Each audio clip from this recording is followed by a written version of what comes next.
और good morning sir. आप सबका कृष्णा बिजनेस डेवलपमेंट की ऑडियो कॉन्फ्रेंस मीटिंग में स्वागत है।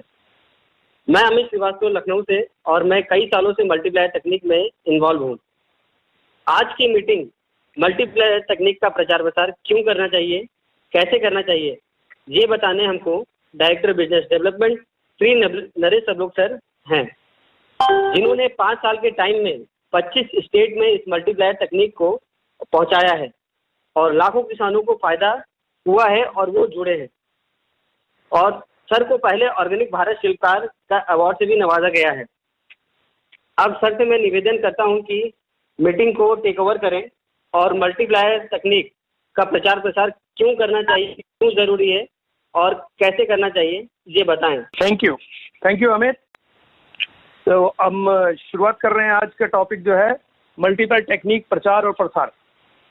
पहले हम ये देखेंगे कि हमारे देश को अगर आत्मनिर्भर देश बनना है तो कैसे बनेगा। उसके लिए 3 चीजों का होना किसी भी देश के लिए बहुत जरूरी है और वो 3 चीजें उसके देश में होनी चाहिए, मतलब बाहर से इंपोर्ट नहीं होना चाहिए। जैसे कि फूड हो गया, खाना, दूसरा है मेडिसिन, दवाइयाँ, और तीसरा है डिफेंस के इक्विपमेंट जो होता है, डिफेंस का जितना मतलब है वो। अगर ये 3 चीजें जिस देश के पास आत्मनिर्भर होती हैं, जिसके खुद के देश में बनती हैं, वो देश बहुत तरक्की कर सकता है और वो देश वर्ल्ड का सबसे स्ट्रांग देश हो सकता है।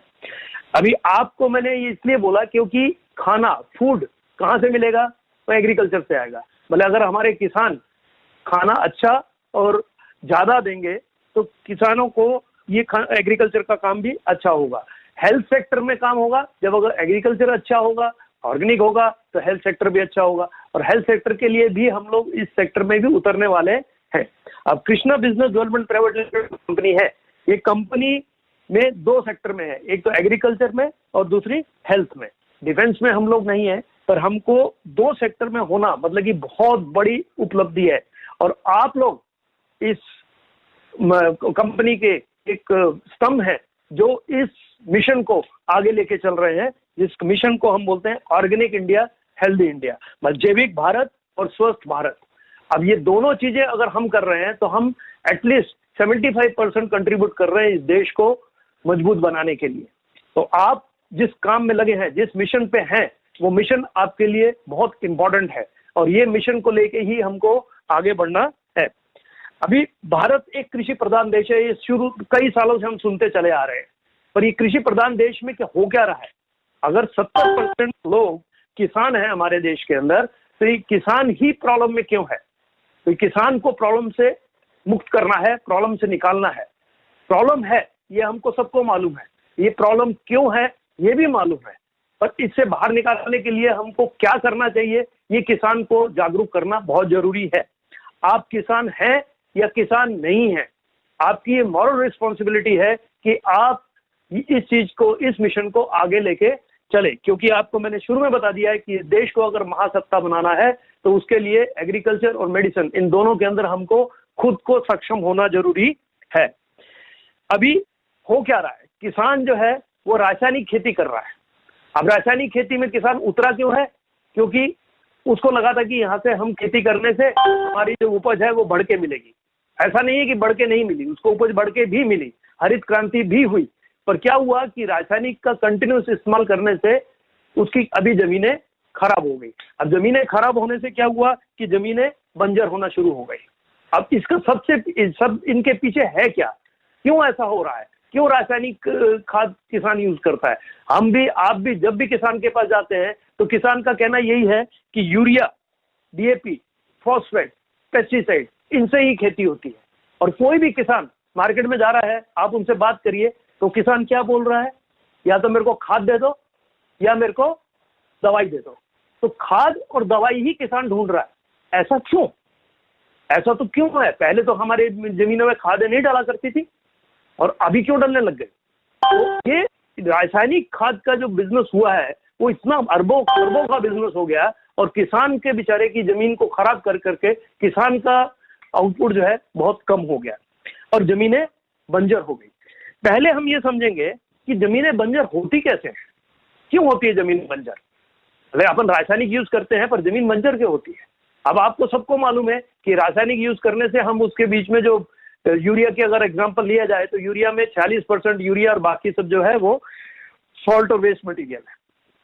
अब जितना हम जमीन में डालते हैं उतनी जमीन हार्ड होती चली जाती है। जब जमीन हार्ड होती है तो उसमें ऑक्सीजन कम हो जाता है। ऑक्सीजन कम होने से जीवाणु मरने लगते हैं और विषाणु बढ़ने लगते हैं। जब विषाणु बढ़ने लगते हैं तो हम उसमें पेस्टिसाइड डाल के विषाणुओं को मारने की कोशिश करते हैं। उससे गर्मी बढ़ती है, उससे गर्मी बढ़ने से जीवाणु और मर जाते हैं। तो जो जीवाणु हमको जमीन में चाहिए, अगर वो ही एक्स्ट्रा क्वांटिटी में मर रहे हैं, ज्यादा मर रहे हैं, तो इससे क्या हो रहा है कि जमीन बंजर हो रही है। अभी क्या है, जमीन बंजर होने का कारण आपको मिला कि जीवाणुओं का काउंट कम होना, मतलब जमीन की उपजाऊ कम होना। फिर क्या करना है, बाहर से फिर फर्टिलाइजर डाल दो। आप कोई भी खाद, कोई भी जो देने के लिए कोशिश करते हैं, जिंक, कॉपर जो भी डालते हैं, वो केवल जीवाणुओं के थ्रू ही पौधे को मिलता है, आपकी जड़ों को मिलता है। अगर ये किसान को समझ में आ जाए तो किसान को मालूम पड़ेगा उसकी जमीन बंजर होती क्यों है। तो जमीन बंजर होने का सबसे बड़ा कारण ये है। आप एक यूरिया वाले को बोलो कि बंजर जमीन में खेती करके दिखा दे, और हम बोलते हैं कि हमारा प्रोडक्ट लगा के वो खेती करके दिखा दे, हमारी टेक्निक जो है मल्टीप्लाई टेक्निक, उसको लगा के दिखा ले, हम फिर भी बंजर जमीन में भी खेती हो जाती है। इसका मतलब सबसे बड़ा कारण क्या है बंजर होने का? जमीन बंजर होने का कारण है कि यूरिया, डीएपी, फॉस्फेट, पेस्टिसाइड्स का बहुत ज्यादा इस्तेमाल होने से जीवाणुओं का मरना, मतलब कि हमारी खेती का बंजर होना। तो ये बंजर जमीन होती चली जा रही है, देश बीमार होता चला जा रहा है, हमारी अर्थव्यवस्था जो है वो खराब होती चली जा रही है। क्योंकि जब 70% जिस देश में किसान होंगे, वहां की अर्थव्यवस्था किसान पे ही डिपेंडेंट है। अब इस काल में देखिए, इतने बुरे समय में 2 महीने के अंदर केवल किसान ही काम कर रहा था, किसान ही अपनी खेतों में जाके उपज कर लगा रहा था। क्यों? क्योंकि किसान की डिपेंडेंसी हमारी ज्यादा है और हमको रखनी भी पड़ेगी, क्योंकि सारा खाना हमको किसान ही देता है। तो बंजर किसान, बीमार देश और अर्थव्यवस्था चौपट, इस सबको अगर ठीक कर सकता है तो कौन कर सकता है? कि अगर हम सब मिलकर एक अच्छा प्रचार प्रसार करें कोई चीज का, जिससे किसान समृद्ध हो जाए, हमारी जमीनें उपजाऊ हो जाए, हमको सफिशिएंट खाना मिले हमारे देश के लिए, सबसे गरीब आदमी भी इसमें खाना खा सके, और बीमारियां कम से कम हो, जिससे हमारी जो मेडिसिन पे खर्चे हो रहे हैं वो भी कम हो जाए। ये सब करने के लिए पहला है केमिकल बंद करना पड़ेगा। और केमिकल बंद करने के लिए इसको हमारे प्रधानमंत्री भी बोल चुके हैं, इसको अभी सरकारें भी बोल रही हैं कि किसी तरीके से यूरिया, डीएपी, फॉस्फेट कम होना चाहिए या खत्म होना चाहिए। तो ये अभियान जो बोला जा रहा है कि एक अभियान चलना चाहिए, ये एक आंदोलन होना चाहिए, और ये आंदोलन और ये अभियान के अंदर आप बहुत किस्मत वाले हो, और मैं भगवान को शुक्रिया अदा करता हूं कि मेरे को इसके अंदर काम करने का सौभाग्य मिला। इसके लिए मैं कंपनी का शुक्रगुजार हूं। इसमें मैं हमारे चेयरमैन साहब जिन्होंने इस प्रोडक्ट को बनाया, 13 साल का रिसर्च करके प्रोडक्ट लगाया, उनका मैं बहुत शुक्रगुजार हूं, श्री अमरजीत चौरसिया सर, और इस सारे स्टाफ का, सारे डायरेक्टर्स का मैं शुक्रगुजार हूं कि उन्होंने हमारे हाथ में एक ऐसी चीज दी है, आपके हाथ में भी ऐसी चीज दी है, जिससे कि हम लोग अपने किसानों को समृद्ध कर सकते हैं। अभी बंजर और उपजाऊ, तो बंजर जमीन को उपजाऊ कैसे करें? अब ये भी एक क्वेश्चन है कि बंजर जमीन को उपजाऊ कैसे करें। उससे पहले किसान को ये समझना पड़ेगा कि हमारी जमीन क्या है, हमारी जमीन में क्या होना चाहिए और क्या है आज की डेट में। देखिए साहब, जमीन सुधरेगी तो इंसान सुधरेगा, ये पक्की बात है। ये जो स्लोगन है लगा है, जमीन सुधरी तो इंसान सुधरा। तो इंसान को अगर सुधरना है तो जमीन का सुधरना बहुत जरूरी है। और जमीन को सुधरने के लिए एक ही चीज है कि 2 एक्टिविटी जमीन में चालू होना बहुत जरूरी है, जो आज की स्टेट में बंद है। एक तो केचुआ, जो कि किसान का दोस्त है, उसको एक्टिव करना जरूरी है। कुछ लोग बोलते हैं कि केचुआ मर चुके हैं, कम हो गए हैं, पर मरे नहीं है, वो जमीन के नीचे है। कुछ लोग क्या करते हैं, केचुए की खाद बना लगते हैं। इसका मतलब क्या? दूसरे का प्रॉब्लम मेरी अपॉर्चुनिटी। जैसे कि अगर हम बीमार होते हैं तो हम कहाँ जाते हैं? डॉक्टर के पास जाते हैं, तो डॉक्टर को फीस देते हैं, तो मतलब डॉक्टर की अपॉर्चुनिटी होगी और हमारी बीमारी है। ऐसे ही अगर किसान को पता चला कि केचुआ इनएक्टिव है, तो केचुआ खाद बाहर से डालना शुरू कर दो। क्या जरूरत है केचुआ खाद जमाने की? क्यों ना हम केचुआ को एक्टिव कर दें। एक पहली बात, अगर केचुआ एक्टिव स्टेज में आ जाता है तो जमीन में छेद करता है, तो जमीन में ऑक्सीजन वैसे ही बढ़ने लगता है। जब ऑक्सीजन बढ़ेगा तो अपने आप जीवाणु जो है वो बढ़ने लगेंगे और विषाणु अपने आप मरने लगेंगे, क्योंकि विषाणु कार्बन डाइऑक्साइड में रहते हैं, ऑक्सीजन में नहीं रहते। तो इसलिए एक प्रक्रिया जो केचुए की है, जो बंद है, उसको चालू करना बहुत जरूरी है। और दूसरी प्रक्रिया है कि जीवाणु का काउंट बढ़ाना बहुत जरूरी है। जैसे 1 ग्राम मिट्टी में आज से 1968 के पहले जब रासायनिक खेती नहीं हुआ करती थी तो काउंट था 10 करोड़ के प्लस, और आज उसको हमने रासायनिक खाद डाल के मार के, पेस्टिसाइड डाल के मार के हम उसको ले आए हैं 1 ग्राम मिट्टी में 1 करोड़ के नीचे। और इसकी भी एक प्रक्रिया है कि 13 मिनट में एक जूनी मरती है, दूसरी जूनी पैदा होती है, और जो जूनी मरती है वो खाद बनती है, और दूसरी जूनी जो पैदा हो जाती है वो फिर से 13 मिनट बाद मर जाती है। देखिए भगवान ने हमको कितना कुछ दे रखा है, ये हम सृष्टि ने हमें क्या दे रखा है, ये प्रकृति ने हमको क्या दे रखा है। अगर प्रकृति है तो हम हैं, अगर हम प्रकृति के अगेंस्ट में जाएंगे तो प्रकृति हमको थपाड़े मारने से पीछे नहीं हटेगी। आज जंगल में पेड़ लगते हैं, उसको कोई यूरिया डीएपी डालता नहीं है। कैसे हो गया ये? क्योंकि जंगल में तो पेड़ लग रहे हैं, तो उसको नहीं डाल रहे तो हमारी जमीन में क्यों डाल रहे हैं? चलिए इस बात को छोड़ देते हैं, जब सृष्टि की रचना हुई थी तो पहले प्रकृति आई थी या पहले इंसान आया था? ये सोचने वाली है। प्रकृति पहले आई थी, फल पहले लगे थे, फूल पहले लगी थी, वनस्पति पहले आई थी। अगर वो पहले आई थी तो आज इंसान आने के बाद अगर गड़बड़ हुई है तो इसका मतलब हमने कुछ अपने खेतों को गलत चीजों से फीड किया, अपनी जमीन को गलत चीजों को दिया है। तो हमको पहली बात है कि अपनी जमीन को सुधारना बहुत जरूरी है। जमीन का कंट्रीब्यूशन केवल 3.8% है, 3.8% है कंट्रीब्यूशन, पर वो इतना इंपॉर्टेंट है क्योंकि 96.4 जो कंट्रीब्यूशन ऊपर से आ रहा है, 96.2% जो कंट्रीब्यूशन ऊपर से खींचना है। ऊपर से क्या है? हवा, पानी और सूरज। उसको खींचने के लिए 3.8 होना अच्छा जरूरी है। तो ये सब करने के लिए कैसे करें? पहली बात तो किसान को ये सोचना पड़ेगा कि वो एक बिजनेसमैन है। अभी क्या हो गया है कि सारे तो बिजनेसमैन जो है वो क्या सोचते हैं, पहले वो सोचना पड़ेगा। मैं आपको थोड़ा सा डिफरेंट डायरेक्शन में ले जा रहा हूं। जितने में हमारे किसान भाई हैं वो अपने आप को कभी बिजनेसमैन नहीं सोचते। तो सोचते चलो ठीक है, डालो रासायनिक, बढ़ के मिला बेच दो। क्वांटिटी और क्वालिटी इसमें डिफरेंस है, मतलब क्वांटिटी भी होनी चाहिए, क्वालिटी भी होनी चाहिए। और यही काम करने के लिए हम किसान को बोलते हैं कि अपने को बिजनेसमैन बने, अपने प्रोडक्ट की कीमत डिसाइड करे।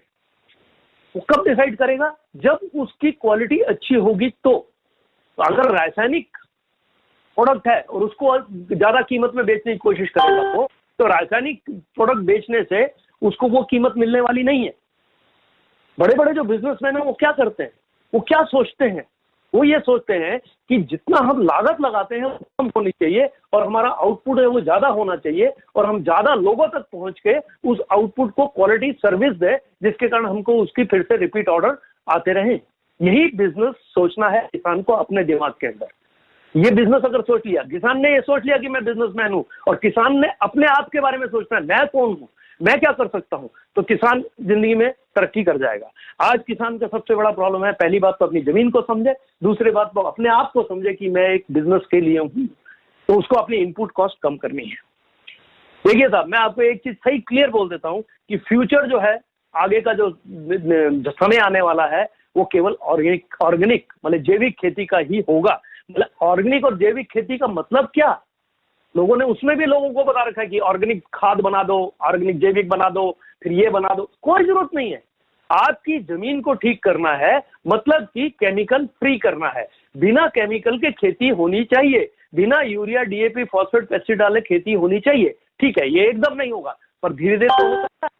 तो ये सब जो चीजें कर रही हैं अपने को, फ्यूचर अगर ऑर्गेनिक है तो फिर ऑर्गेनिक फ्यूचर जो है, अगर जैविक फ्यूचर है, केमिकल फ्री फ्यूचर है, तो हर एक किसान को बदलना पड़ेगा, क्योंकि बदलना बहुत जरूरी है। अगर हम अपने को बदलेंगे नहीं तो हम बिजनेस से या अपनी खेती से बाहर हो जाएंगे।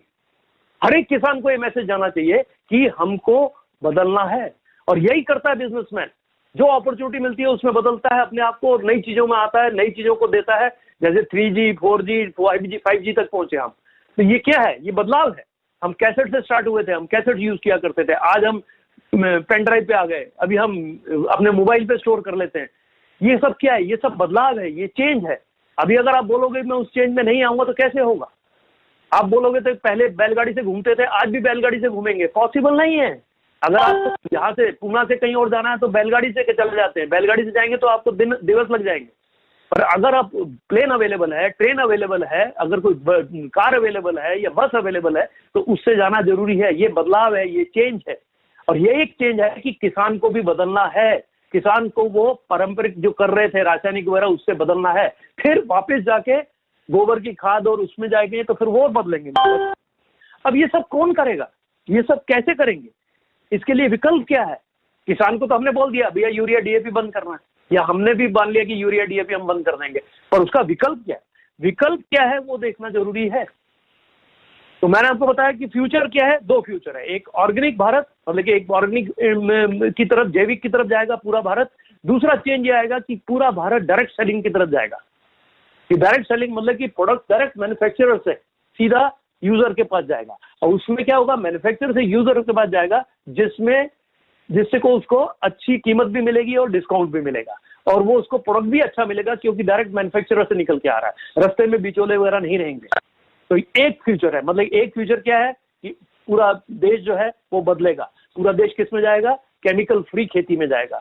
दूसरा बदलाव क्या आएगा कि हर एक प्रोडक्ट जो है वो डायरेक्ट सेलिंग में आ जाएगा, मतलब कि हम ऑनलाइन रहेंगे, लोग ऑनलाइन ऑर्डर करेंगे और लोगों को हम लोग ऑनलाइन ट्रांसपोर्ट से माल डिस्पैच होगा डायरेक्ट कस्टमर के पास। अब ये दो बदलाव, दो चेंज है जिसके अंदर हमको आना है। तो इसके लिए विकल्प क्या है? अब ये सब चीजों के लिए विकल्प चाहिए। डायरेक्ट सेलिंग का तो विकल्प है अपने पास क्योंकि अपन डायरेक्ट सेलिंग में आ चुके हैं, पर अपने पास एक विकल्प और चाहिए कि मल्टीप्लायर प्रोडक्ट टेक्निक को हमको अडॉप्ट करना है। ये मल्टीप्लायर टेक्निक जो है ये हमको लोगों तक पहुंचानी है। तो मल्टीप्लायर टेक्निक क्या है ये समझने के लिए आपको रेगुलर मीटिंग में आना है, हमारे बहुत सारे ऑडियो वीडियो है उसको सुनते रहना है, अपने आप को इक्विप करना है, क्योंकि मल्टीप्लायर टेक्निक ही ये बदलाव को कर सकता है। देखिए रासायनिक है, रासायनिक से आपको जैविक पे जाना है, मतलब केमिकल फ्री होना है। उसको जाने के लिए अगर आज के डेट में किसी से पूछा जाए तो बोलते हैं कि चलो गोबर की खाद लेते हैं, पर गोबर की खाद किसकी? देसी गाय की। देसी गाय कहाँ है? गाय पालना ही बंद कर दिया किसान ने। तो गाय देसी नहीं है, चलो ठीक है देसी गाय नहीं है, पर गाय खाती क्या है वो भी इंपॉर्टेंट है। तो फिर किसका गोबर, कौन सा मूत्र, कौन सा गुड़ केमिकल फ्री है क्या, दाल कौन सा, बेसन कौन सा, पंचंद्रम बनाओ, ये करो, फिर उसका रिजल्ट 6 महीने बाद आए, फिर 6 महीने तक उसका इंतजार करो खेत को ठीक होने के लिए, फिर 1-1.5 साल 2 साल के बाद आपको अपने खेतों के अंदर प्रोडक्शन कम होके मिले, फिर उसके बाद बढ़ने का टाइम आएगा। मतलब कि किसान के पास 2 साल इंतजार करने का टाइम नहीं है। आज उसके पास एक ही विकल्प है, वो है मल्टीप्लायर टेक्निक।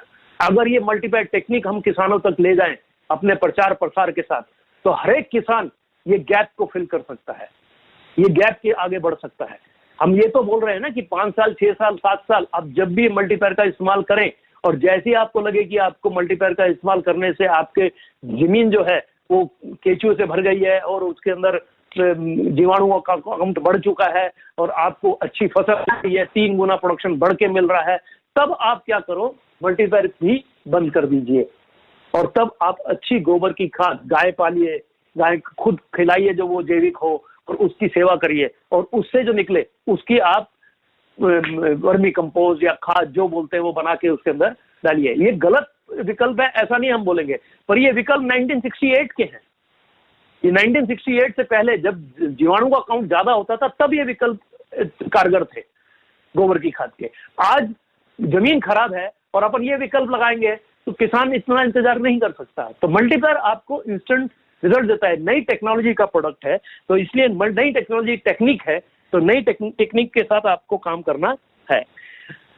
ऐसे तो देखा जाए तो हमारी मल्टीप्लायर टेक्निक में हमारे पास 4 प्रोडक्ट है, मतलब एक मल्टीप्लायर, एक ऑल क्लियर, एक नारायण स्तर और एक स्प्रे प्लस। अब ये 3 प्रोडक्ट जो है नारायण स्तर, स्प्रे प्लस और ऑल क्लियर, इनको अगर साइड में कर दिया जाए तो 80% काम जो हमारा मल्टीप्लायर ही कर जाता है। क्योंकि जमीन की अगर प्रॉब्लम ऑक्सीजन ज्यादा हो गई तो जमीन में अपने आप विषाणु मरना शुरू हो जाएंगे, तो जमीन के अंदर आपको पेस्टिसाइड की जरूरत नहीं पड़ेगी शायद। पर ऊपर के जो कीड़े आते हैं उनको बचाने के लिए हमको ये स्प्रे करने पड़ते हैं, और इससे हम कीड़े नहीं मारते हैं क्योंकि हम ऑर्गेनिक है, हम कीड़े नहीं मार सकते, पर हम अपने पौधों को प्रोटेक्ट कर देते हैं, कीड़े आएंगे तो नुकसान नहीं कर सकते। इसका क्या डिटेल है, कैसे ये काम करता है, ऑल क्लियर क्या है, नारायण स्तर क्या है, स्प्रे प्लस क्या है, ये सारी चीजें आपको समझने के लिए हर एक मीटिंग के अंदर जाना पड़ेगा, जहां पे हम प्रोडक्ट मीटिंग बुधवार को और शनिवार को कंपनी की तरफ से होती है। मैं थोड़े में आपको बताता हूँ। ऑल क्लियर जो है वो ऐसा है जिसका 70% सिलिकॉन है, उसको अगर आपने 15 लीटर पानी में 5 ml डाल के स्प्रे मार दिया तो वो पत्तों के ऊपर ऐसी एक लेयर करता है जिससे पत्तों को कोई कीड़े लगने की, कीड़े काट, रस चूसने वाले कीड़े अगर आते हैं तो वो नुकसान नहीं कर पाते क्योंकि उनकी सूंड टूट जाती है। पर अगर नारायण अस्त्र और स्प्रे प्लस को मिक्स करके, स्प्रे प्लस एक स्टिकर टाइप का पेनिट्रेटर है, उसको नारायण अस्त्र को अगर मिक्स करके उसमें डाल दिया तो उससे वो नारायण अस्त्र जो है वो स्प्रे प्लस नारायण अस्त्र को लेके कीड़ों के पेट में, इल्ली वगैरह इनके पेट में घुस जाती है और उनके पेट में ऐसी खलबली करती है कि उसको भूख नहीं लगती है। तो ये सब चीजें आपको कैसे यूज करनी है, कहाँ यूज करनी है, इसको समझना जरूरी है। पर पूरा मल्टीपैक टेक्निक को समझने के लिए आपको मीटिंग्स अटेंड करनी है और जिन्होंने भी आपको इस मीटिंग में बुलाया है उससे आप बात करिए, उससे मिलिए, हमसे फोन करिए, कंपनी में फोन करिए, आपको ये टेक्निक के बारे में बताएं। पर विकल्प अवेलेबल है। अब ये जो विकल्प है जो हमारे पास है, इसका प्रचार प्रसार हम लोगों को करना है क्योंकि ये रिस्पॉन्सिबिलिटी हमारी है और इसको अगर प्रचार प्रसार करना है तो ये सब चीजें आपको पहले समझनी पड़ेंगी कि ये है क्या, क्योंकि किसान को बताने से पहले पहले खुद को समझ में आना चाहिए, फिर किसान को ये देंगे, फिर किसान इसका यूज करेगा। तो कितने किसान को देंगे, तो मैक्सिमम किसान तक पहुंचाना ये जरूरी है। तो मैंने तो ये कसम खा रखी है कि मैं पूरे देश में जब तक इसका प्रचार प्रसार, जब तक मैं जिंदा हूं इसका प्रचार प्रसार करता रहूंगा। और ये ऐसे ही आपको एक प्रण करना है कि मैं ये मिशन आगे लेके जाऊंगा। तो इस मिशन का जो, इस टेक्निक का जो प्रसार प्रसार करना है, उसको करने के लिए आपको पहले क्या करना है, पहले इसको समझना है, फिर किसान को समझाना है। आप कितने किसानों तक पहुंचेंगे इसको समझाने के लिए, वो इंपॉर्टेंट है। कितने किसान यूज कर रहे हैं वो बात की बात है। किसान यूज करेंगे अगर उनको समझ में आएगा तो, पर आपका समझाने का तरीका होना चाहिए। आप प्रोडक्ट बेचने मत जाइए, आप प्रोडक्ट बेच के उसको आगे बढ़ना नहीं है कि मैंने दे दिया अभी वो खत्म हुए। उसको पूरा समझना चाहिए कि मेरे को ये प्रोडक्ट इस्तेमाल करना क्यों है, और उसके लिए करने के लिए उसकी दर्द को समझना जरूरी है, उसके पेन को समझना जरूरी है, और फिर पेन की उसकी दवाई देना बहुत जरूरी है। और ऐसा नहीं है कि किसान नहीं सोच रहा है, किसान भी विकल्प ढूंढ रहा है और आप खुश नसीब हो कि विकल्प आपके पास है। तो आपको मैक्सिमम किसान तक ये प्रचार प्रचार करना है। इसलिए आज के टॉपिक को हमने लिया कि अगर आप इसके बारे में लोगों को बोलेंगे नहीं तो लोगों को मालूम पड़ेगा नहीं। इसको बोलते हैं टॉक टू पीपल। अगर आप लोग मुंह नहीं खोलेंगे कि आपके पास क्या है तो सामने वाले को मालूम कैसे पड़ेगा। तो अपना मुंह खोलना जरूरी है, बोलना जरूरी है। और एक डायरेक्ट सेलिंग में आप हो, और एक सेल्समैन का काम क्या है, बोलना और चलना। चलिए चलना आज मना है, आप जा नहीं पा रहे क्योंकि लॉकडाउन है, कोई फर्क नहीं पड़ता, आज नहीं जा पा रहे, कल तो खुलेगा, ये तो टेम्परेरी है, परमानेंट थोड़ी है। तो अगर जब खुलेगा तो फिर हम खेतों में जाएंगे भी, किसानों से मिलेंगे भी, एक्सप्लेन भी करेंगे। पर आज के दिन अगर हम दिन भर में कई किसानों से बात करते हैं तो कई किसानों से हमको सीखने को भी मिलता है, और फिर उन किसानों को अगर हम ये विकल्प देंगे तो वो किसान इसका यूज करेगा। तो इसका प्रचार प्रसार करना बहुत जरूरी है। प्रसार जितना होगा, जितना प्रचार होगा, जितना आप इसको बोलेंगे, उतने लोग आपके साथ आएंगे, और लोग आएंगे तो ये होगा। पर ये सब करने के लिए साहब भूखे पेट क्रांति तो होती नहीं, वो दिन नहीं है हमारे अभी कि हम भूखे पेट क्रांति करेंगे, और किसी को करनी भी नहीं चाहिए। मैं तो ऐसा बोलूंगा, हर एक चीज का काम करने का कुछ ना कुछ मानधन तो मिलना चाहिए। पर यह हमको मानधन बेशक कम मिलेगा, पर हम ये देखेंगे हमारे किसान को उसका फायदा बहुत ज्यादा। मतलब हमारा किसान जो है आज जो हम सोच रहे हैं कि समृद्ध होना चाहिए, किसान का हमारा इज्जत होनी चाहिए, रिस्पेक्ट होनी चाहिए उस किसान की, उसकी अपनी एक मर्यादा होनी चाहिए कि मैं कौन हूं। तो उसके लिए किसान की ताकत को बढ़ाने का काम हम करेंगे। पर उसमें कुछ हमको भी अगर 10-15 रुपए मिल जाए तो कोई बुरी बात नहीं है, मतलब कि अच्छी बात है। तो भूखे पेट क्रांति नहीं होती, पर क्रांति करनी जरूर है। और ये क्रांति जो करनी है इसके अंदर हमको किसान का मैक्सिमम फायदा देखना है। क्योंकि हमारे जो चेयरमैन साहब हैं, चौरसिया साहब, वो भी यही बोलते हैं, किसान को सब प्रायोरिटी रहेगी, किसान हमारे लिए सब कुछ है। क्योंकि किसान अन्नदाता है और हम बोलने के लिए उनको अन्नदाता बोल रहे हैं और अन्नदाता को परेशान कर रहे हैं, ये गलत बात है।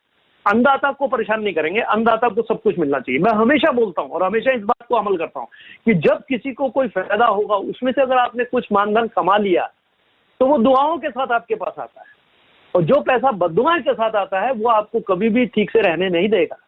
इसलिए दुआओं के साथ पैसा अपने पास आने दो।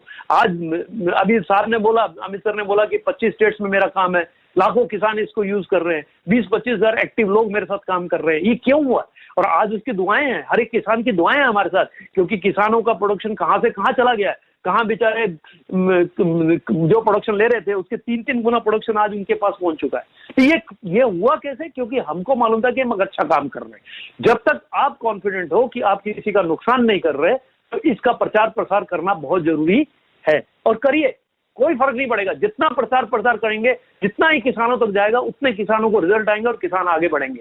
किसान समझने में थोड़ा टाइम लगाएगा, क्योंकि किसान को धोखे बहुत हुए हैं। किसान के साथ सबसे ज्यादा धोखे हुए। किसान सबसे ज्यादा रिस्क लेता है, वो ओपन में रखा है उसने। एक बिजनेसमैन का सारा काम जो है वो तो फैक्ट्री में बंद है, वो तो ताला लगा के चला जाता है। किसान तो ओपन में रखा हुआ है सब कुछ, कल ओले पड़ जाए, कुछ हो जाए, बारिश हो जाए, बेचारे का नुकसान होता है। तो ये जो किसान रिस्क लेता है सबसे ज्यादा, जो किसान बिजनेसमैन बनना चाहता है, तो उसको ये बताना पड़ेगा कि भाई आपको क्या बनना है, क्या करना है। तो इसका प्रचार प्रसार करना बहुत जरूरी है, लोगों तक पहुंचाना बहुत जरूरी है। हमारी जूम की मीटिंग होती है, इसके अंदर बुधवार और शनिवार को, ये मीटिंग के अंदर आपको अटेंड करना है। बुधवार की एक मराठी मीटिंग जो है, जो सुबह होती है, वो होती है 11 बजे, अभी कर देंगे हम लोग, और शाम की मीटिंग जो होती है वो 6 बजे होती है। इसमें मैक्सिमम फार्मर को ही बैठना है। आप अगर नहीं भी आएंगे चलेगा, पर फार्मर इसमें बैठने चाहिए। और सैटरडे मतलब बुधवार और शनिवार, ये लिख के ले लीजिए, जो हिंदी स्पीकिंग है वो शाम को 6 बजे, और जो मराठी वाले हैं वो सुबह 10-11 बजे इस मीटिंग के अंदर एंटर हो जाएंगे। वो वीडियो मीटिंग होती है, उसमें जगदीश भगत साहब जो कंपनी के डायरेक्टर हैं, ट्रेनर हैं, वो हमको ये बिजनेस, ये प्रोडक्ट के बारे में समझाते हैं।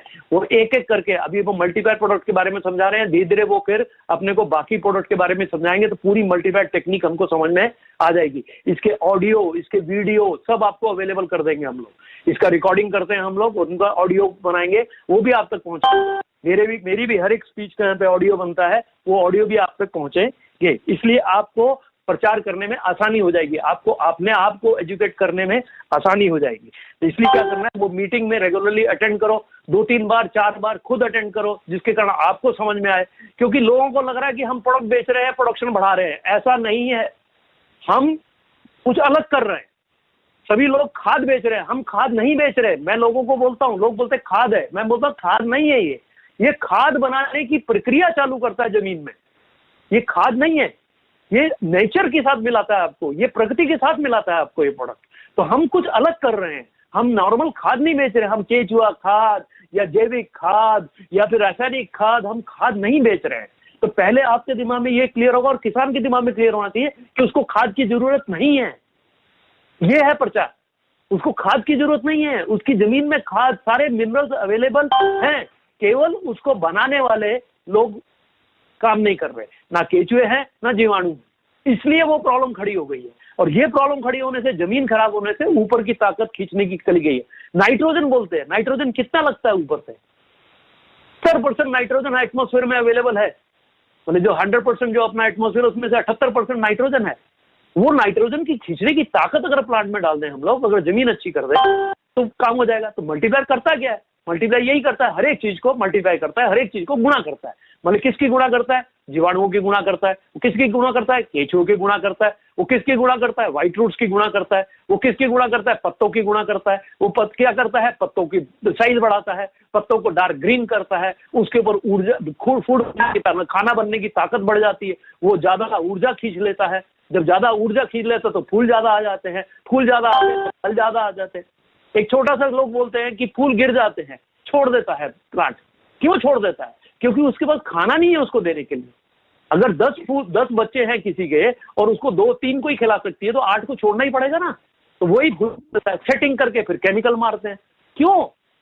अगर बेसिक चीज को हम ठीक कर दें तो क्या होगा? हमारे शरीर के अंदर हम डायबिटिक होते हैं तो हमारा पैनिक्रिया खराब होता है। पैनिक्रिया अगर ठीक हो जाए तो हमारा डायबिटिक होने का चांस ही नहीं है। और डायबिटिक हो जाते हैं तो इंसुलिन लगा देते हैं, फिर गोलियां खाते हैं, फिर बाकी कुछ खाते हैं। तो ये सब एलोपैथिक गोलियां खा खा के हम अपने शरीर को और खराब करते हैं। वैसे ही हम जमीन में पेस्टिसाइड डाल के, कीड़े मारने की दवाइयां डाल डाल के जमीन को और खराब कर रहे हैं। इससे हमको छुटकारा पाना पड़ेगा। ठीक है, थोड़ी सी तकलीफ शुरू में होगी, लगेगा कि बहुत कॉस्टली है या क्या है, पर नहीं, धीरे धीरे आपका जब फिर ऐसा होना शुरू होगा, यही बताना उसको, तो आपकी इनपुट कॉस्ट कम हो जाएगी, आपकी आउटपुट जो है वो बढ़नी शुरू हो जाएगी। मतलब इनपुट कम हो गया। अब बिजनेसमैन की तरह सोचो कि हमारी लागत कम हो गई और हमको जो प्रोडक्शन बाहर आया वो बढ़ के आया। दूसरा, वो केमिकल फ्री आया। और हमने जो खाया वो केमिकल फ्री खाया, तो बीमारियां कम हो गई। तो क्या हुआ, ये मतलब इनपुट तो कम हुआ ना, ज्यादा थोड़ी हुआ, फिर कीमत ज्यादा कहाँ है। और इसको करने के लिए ये विकल्प का किसान तक पहुंचाना बहुत जरूरी है। तो इसका प्रचार इस तरीके से हम करेंगे। फार्मर जो है, किसान जो है, वो समझ नहीं पाया है कि मैं क्या हूं, मतलब मैं कौन हूं, मैं किसान हूं, तो मैं किसान हूं तो मैं कौन हूं। आज नौकरी करने चला जा रहा है, 15-15, 20-20 हजार की नौकरी वो कर रहे हैं शहर में जाके, जिसमें से 10,000 तो उनका शहर में खर्चा भी हो रहा है, 4-5 हजार रुपए कमाने के लिए वहां जा रहा है, क्योंकि वो खेती से डर चुका है। आज अगर किसान खेत में वापस चला जाता है तो उसको अगर अब ये विकल्प दे दीजिए। देखिए अभी सारे जो बड़े बड़े शहरों से जितने भी लोग हैं वो सब अपने गांव में पहुंच चुके हैं। वो गांव में उनकी खेती है, पर वो खेती छोड़ चुके थे। आज उनको हमको एजुकेट करना है कि तुम खेती करो और धीरे धीरे इससे बाहर निकलो। और आपको ये बता दूं मैं कि मेरे को जो पुराने लोग थे 2018, 2017 में, जिनको मैंने कभी इस बिजनेस, इस विकल्प के बारे में बताया था, वो आज मेरे को कॉल कर रहे हैं, पूछ रहे हैं कि सर हम लोग अगर खेती करें तो हम क्या कम कीमत में और ज्यादा आउटपुट ले सकते हैं क्या। और वो विकल्प हमारे पास है, और इसको बताना हमारा अभी मॉरल रिस्पॉन्सिबिलिटी नहीं है, हमारी एक रिस्पॉन्सिबिलिटी बहुत जम के हो गई है। और ये जब अगर सरकारें चाहती हैं, हम चाहते हैं, किसान चाहता है ये होना चाहिए, तो इसका प्रचार प्रसार करना आपके हाथ में बहुत जरूरी है, जिससे आपको भी मानधन मिलने वाला है। अब ये होता कैसे, हम किस में हैं, हम हैं डायरेक्ट मार्केटिंग में। अब लोगों को समझना चाहिए कि डायरेक्ट मार्केटिंग क्या होती है। लोग हमेशा कंफ्यूज कर देते हैं, डायरेक्ट मार्केटिंग मतलब कि कोई MLM या नेटवर्क मार्केटिंग, ऐसा नहीं है। हम वैसे किसी भी कंसेप्ट में नहीं है, हम डायरेक्ट मार्केटिंग में। हम डायरेक्ट मार्केटिंग में क्या है कि हम डायरेक्ट प्रोडक्ट किसान तक पहुंचा रहे हैं। उसका भी कारण था हमको पहुंचाने का, क्योंकि अगर हम दुकान को ये प्रोडक्ट देते हैं और दुकानदार को ये क्या के बोलते हैं कि भैया ये तुम्हारे किसानों को दो, यूरिया बंद, DAP बंद, फॉस्फेट बंद, पेस्टिसाइड बंद। आप 5 साल के पहले सोचो, जब हमने काम की शुरुआत की थी, हम जब अकेले थे, जब हम मल्टीप्लायर लेके मार्केट में उतरे थे, तब लोगों ने हमसे ये बोला था कि भैया दुकान बंद करने आए या चालू करने आए आप। सिंपल है ना, क्योंकि उसकी दुकान में सारा माल जो पड़ा है वो जैविक रासायनिक पड़ा है, और मैं बोलता हूँ ये सब रासायनिक बंद होने वाला है, तू केवल ये प्रोडक्ट बेच। तो कौन अपना नुकसान करेगा, कोई नुकसान नहीं करेगा। और वो भी ठीक थे। और जब हमने ये देखा तो हमने देखा तो हम किसान तक पहुंचेंगे कैसे। तो किसान तक पहुंचने के लिए हमने जो विकल्प निकाला वो निकाला कि हम डायरेक्ट सेलिंग में आएंगे। और आज की डेट में डायरेक्ट सेलिंग ही फ्यूचर हो गया है पूरे वर्ल्ड का। तो ये डायरेक्ट सेलिंग के अंदर अपन उतरे हैं, तो अपन डायरेक्ट जब माल किसान तक लेके जाते हैं तो किसान को ही डिस्काउंट दे दिया हमने। अभी 850 का मल्टीप्लायर जो है 1 किलो, वो आपको 650 मिल जाता है, मतलब 200 रुपये डिस्काउंट हो गया। अगर 240 का 250 ग्राम का पाउच है वो आपको मिल जाता है 180 रुपये में, तो आपका डिस्काउंट। पर वहां पे कंडीशन एक ही है कि आपको 5 किलो या 10 किलो लेना है। तो एक किसान को 5 किलो 10 किलो तो लगता ही है। चलिए ठीक है, उसको 5 किलो आपने दिया, उसने ट्रायल कर लिया, उसकी खरीदेगा कि नहीं खरीदेगा, तो कितने बॉक्स खरीदने वो डिसाइड करेगा। पर आप लोगों को डिसाइड करना है कि आप पहले उसको विश्वास तो दिलाइए। उसका विश्वास कब होगा, जब अपने खेत में 1 एकड़ में डालेगा और कुछ दिनों के बाद जब खेत में खड़ा होगा तो देखेगा कि ये तो पूरा बदलाव हो गया पूरे खेती के अंदर। जहां वो पीले पीले पौधे होते थे वहां हरे हरे पौधे हो गए, और जब साइज बड़ा हो गया मतलब कि ये इसका फ्रूट अच्छा आने वाला है।